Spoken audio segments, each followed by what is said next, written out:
রাখার জন্য আহ্বান করছি জনাব রকুনউদ্দিন বাবুলকে। বিসমিল্লাহির রহমানির রহিম। আসন্ন ত্রয়োদশ জাতীয় সংসদ নির্বাচন উপলক্ষে আজকের এই বিশাল জনসভায় মঞ্চে উপবিষ্ট আছেন রংপুর বিভাগের যিনি গৌরব, আমাদের দলের সম্মানিত মহাসচিব মির্জা ফখরুল ইসলাম আলমগীর। আমাদের মাঝে আরো উপস্থিত আছেন রংপুর বিভাগের কৃতি সন্তান অধ্যক্ষ আসাদুল হাবিব দুলু ভাই সহ রংপুর বিভাগের ৩৩টি সংসদীয় আসনের সম্মানিত সংসদ সদস্য পদপ্রার্থীগণ, আমার সামনে উপস্থিত সম্মানিত রংপুরবাসী, আসসালামু আলাইকুম। হিন্দু ভাইদের প্রতি আদাব।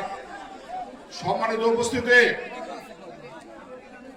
আজকে যে আমরা ভোটাধিকার ফিরে পেয়েছি, এই ভোটাধিকার ফিরে পাওয়ার জন্য যিনি সারা দেশের ঐক্যের প্রতীক হয়ে আন্দোলন সংগ্রাম করে আমাদের আজকের এই 12ই ফেব্রুয়ারি ত্রয়োদশ জাতীয় সংসদ নির্বাচনের ভোটাধিকার ফিরে দিয়েছেন, তিনি আজকে আমাদের মাঝে নাই।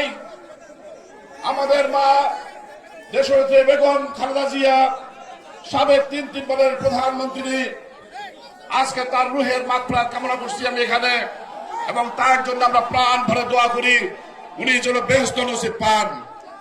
সম্মানিত উপস্থিতি, আমি শুধু এটুকু বলবো যে মানুষটি আজকে আমাদের ভোটাধিকার ফিরে দিয়েছেন, আজকে আমাদের উচিত হবে রংপুর বিভাগের মানুষের যে সারা দেশে আমাদের যে কোনো বিভাগের চেয়ে আমরা যেন তুলনামূলক ভাবে আমাদের গর্ব, আমাদের মহাসচিব মির্জা ফখরুল ইসলাম আলমগীর এবং আমাদের কৃতি সন্তান দুলু ভাইয়ের নেতৃত্বে যেন তুলনামূলক ভাবে সর্বোচ্চ বেশি আসন দিয়ে আমাদের দেশ নায়ক তারেক রহমান, আমাদের দলের চেয়ারপারসন, তার হাতে যেন আমরা তুলে দিতে পারি, এই আহ্বান রেখে সবাইকে ধন্যবাদ জানিয়ে আমি আমার কথা শেষ করছি।